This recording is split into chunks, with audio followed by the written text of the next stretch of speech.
నూతన విమాన సర్వీసును ప్రారంభించిన కేంద్ర మంత్రి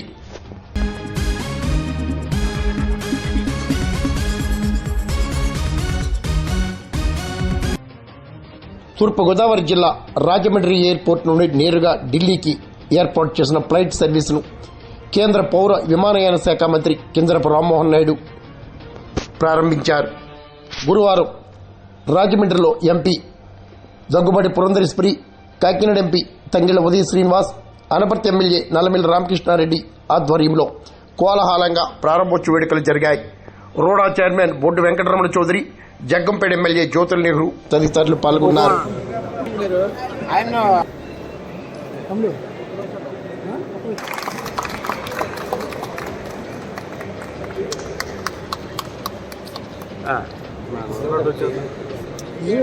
and dreams of connecting our regions and people.